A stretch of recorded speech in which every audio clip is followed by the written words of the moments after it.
Ẹ káàbọ̀ padà sórí ìkànnì Chokitable Media o. Ọ̀rọ̀ kan ń lọ lọ́wọ́ nígboro lásìkò yìí. Ìjà tó bẹ́ sílẹ̀ ní láàrin olùkọ́ àgbà ní yunifásítì Unizik ni wọ́n porúkọ yunifásítì náà. Unizik yìí, ibẹ̀ ni ọmọdébìnrin tí ẹ̀ ń wò nínú àwòrán yìí, ibẹ̀ ló ti jẹ́ akẹ́kọ̀ọ́ tó jẹ́ pé ọdún kan péré ló ṣẹ̀ṣẹ̀ lò ní ilé ìwé ẹ̀kọ́ gíga tí à ń sọ̀rọ̀ ẹ̀ yìí. Tí ẹ bá wo àwòrán yìí dáadáa, ọ̀rọ̀ tó dá yánpọnyánrin sílẹ̀ náà ni wípé ọmọdébìnrin yìí ó dúró sí ojú ọ̀nà níbi tó ti ń ṣe fídíò fún TikTok.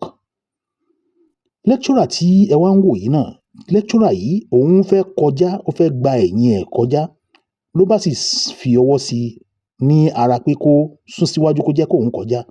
Àmọ́ ọmọdébìnrin yìí ijó lòun kúkú ń jó ń tiẹ̀. Bí ó ṣe fẹ́ kọjá, bí lecturer ṣe fẹ́ kọjá lẹ́yìn ẹ̀, ìyẹn olùkọ́ àgbà yìí, bẹ́ẹ̀ ni ọmọdébìnrin yìí ló yí ojú padà nínú fídíò tẹ́ ń wò. Ẹ wo bó ṣe yí ojú padà sí pé ta leléyìí.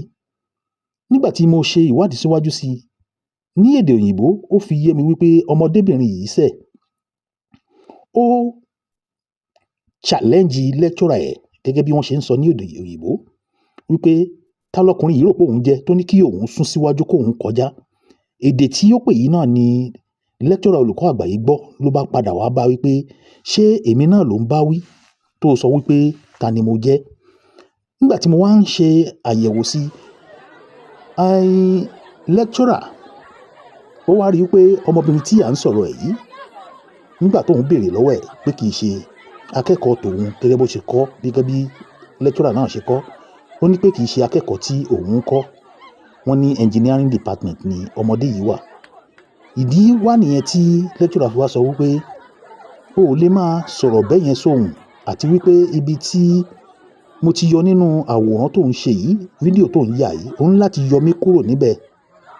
Ni ọ̀rọ̀ bá di bó lọ òyà mi, ó bá di yánpọnyánrin láàrin olùkọ́ àgbà àti akẹ́kọ̀ọ́ yìí. A ti gbọ́ wípé akẹ́kọ̀ọ́ yìí jẹ́ ọmọ fún lecturer obìnrin kan nínú ilé ìwé yẹn tó jẹ́ wípé lecturer yẹn náà sì rèé, wọ́n ní feminist ni àwọn tó jẹ́ wípé ẹ ò gbọ́dọ̀ sọ̀rọ̀ nípa kùdìẹ̀kudiẹ àbí àṣemáṣe àwọn obìnrin. Àwọn tí wọ́n máa ń sọ wípé wọ́n wà nínú agbo àwọn tó máa ń sọ wípé ọkùnrin bákan náà ni wọ́n ṣe rí sóbìnrin, wọn ò sì gbọ́dọ̀ ní, ọkùnrin ò ní àṣẹ kankan ní orí ọkùnrin. So irú ẹni tí ìyá ọmọ yìí jẹ́ nìyẹn.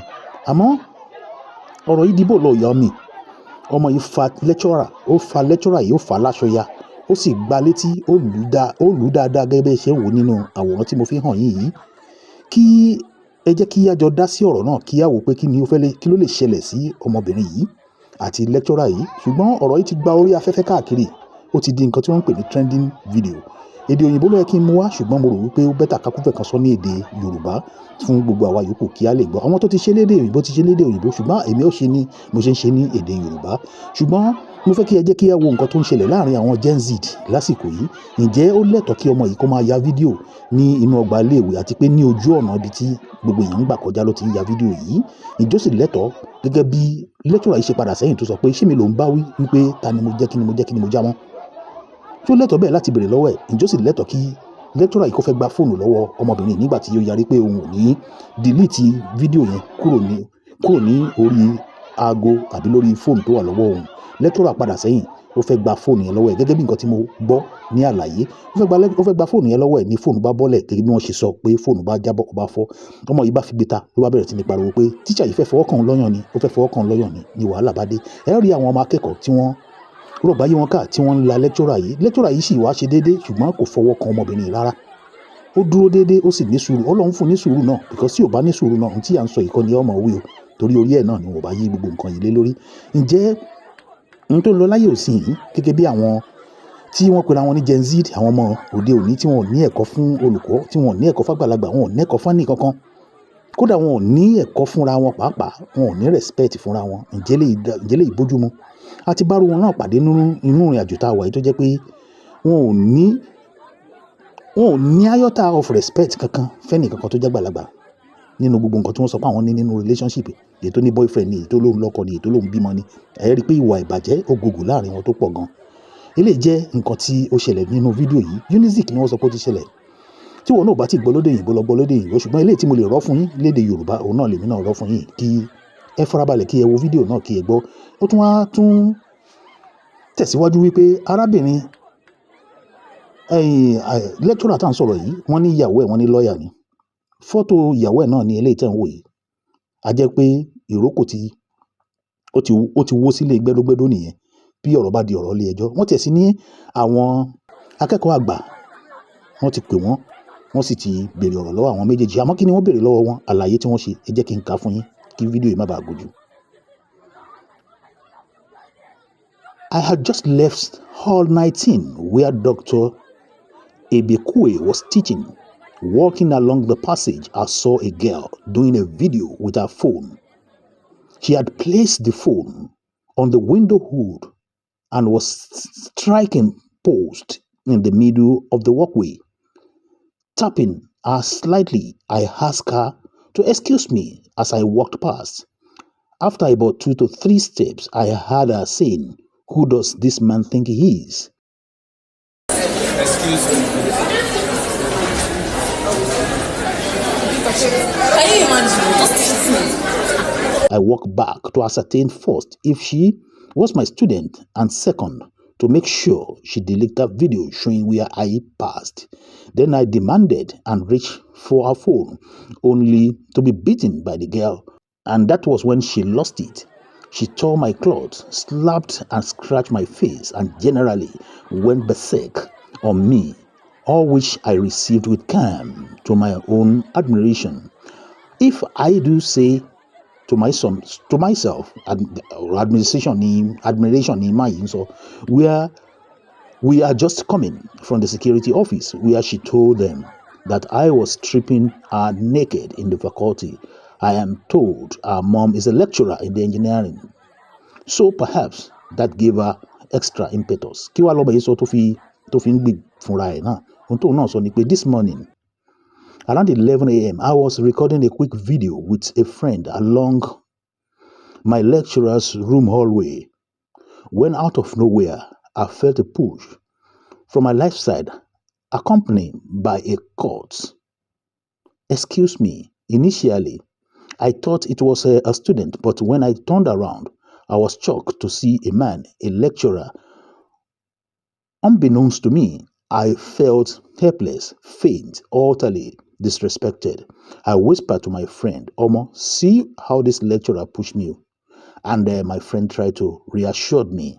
Before I could process what had just happened, someone tried to grab my phone from behind. I held tight, exclaiming in shock, and turned around to see the same man who had pushed me earlier. Mind you, I didn't even know he was a lecturer. I pleaded with him, "Sorry, sir, why are you dragging my phone?" But he remained silent, tugged at my phone until it fell and broke.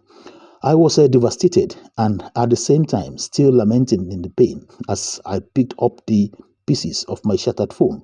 But the situation took a dark turn when the lecturer grabbed my breast region, saying unspeakable thing. I was felt stunned, trying to comprehend the horror unfolding before me. As I realized my cleavage was exposed, I begged him to let me go, but he ignored my plea. Holding me firmly, his nail and clutches left. He put it like this: lamenting in pains, and I pick up the pieces of my shattered phone. But the situation took a dark turn when the lecturer grasped my breast region, saying unspeakable things, and I was left stunned, trying to comprehend the horror unfolding before me. As I realized my cleavage was exposed, I begged him to let me go, but he ignored my plea, holding me firmly. His nail clutches left satin prints and scratched my chest. Rather, I was mortified. I tried to cover myself, pulling my dress together, and exclaimed in desperation, "Sir, I will hold you."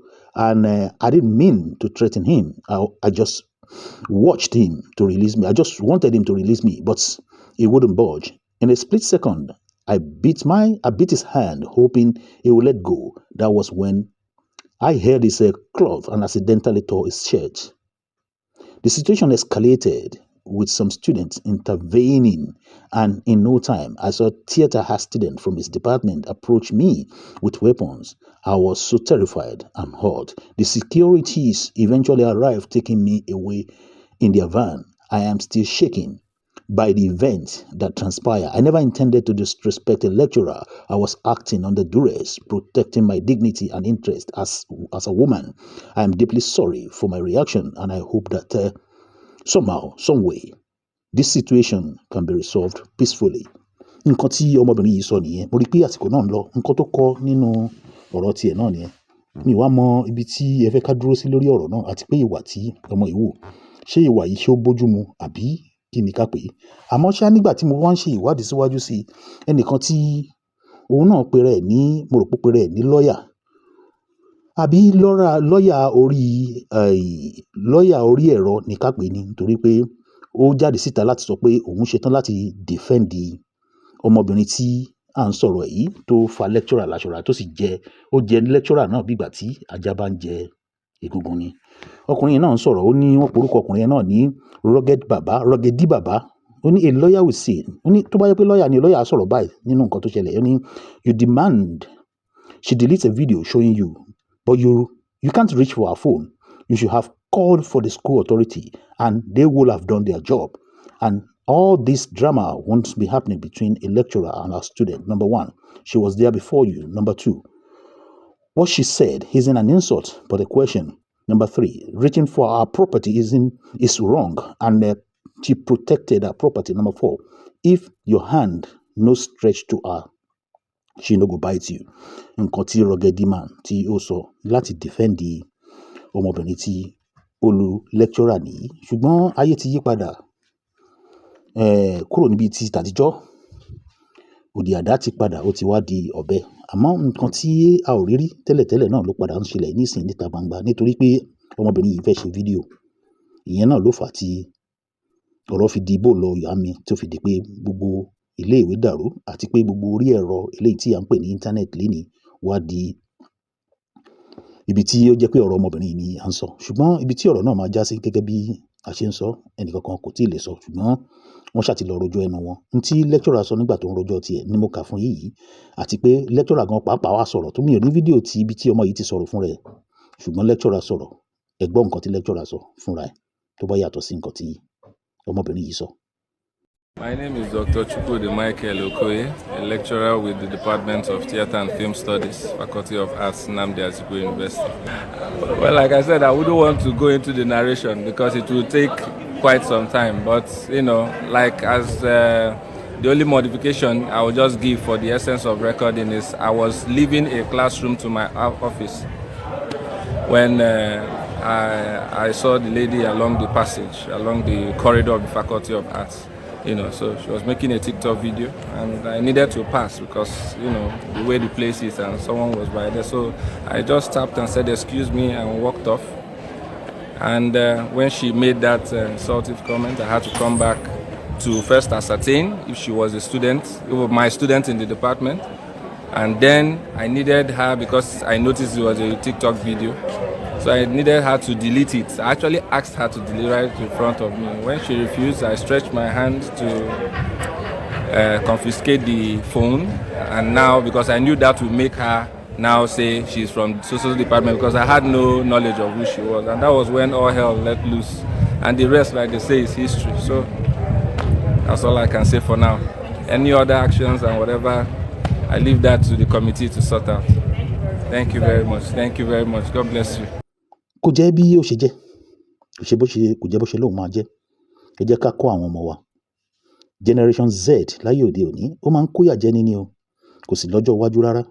Ìfìyàjẹni pátápátá ni ìpè lẹ́sìn ń gbà sórí ara yín lẹ́yìn ọmọ wọ̀nyí. Kí lọ́jọ́ orí yín? Kí lẹ ti gbé ṣe láyé?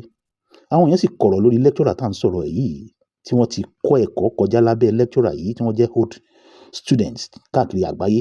Wọ́n sì gbóṣùbà ńlá ni wọ́n gbé fún lecturer yìí. Kó jẹ́ bí ó ṣe jẹ́. Ẹ bá mi fi ọwọ́ sílẹ̀ lórí ẹ̀rọ yìí. Ẹ subscribe sórí ìkànnì Shokitable Media. Ẹ like kí ẹ subscribe. Kí ẹ sì tan notification button yín kẹ́ tàn sílẹ̀ nígbà tí wọ́n tún wá ṣe ògbúfọ̀ nǹkan míì tó ń lọ lágbàáyé tí màá tún wá padà wá ṣe ògbúfọ̀ ẹ̀ fún yín. ẹ jẹ́ kí n mọ bí ẹ bá ṣe feel tí ẹ bá rí nínú àwòrán tí mo ṣẹ̀ṣẹ̀ fi hàn yín. Ó dìgbà náà, a ó tún máa pàdé láyọ̀, a ó pàdé láyọ̀, a ó pàdé níre ní agbára Olúwa ọba. Ó dìgbà náà, ó dàbọ̀.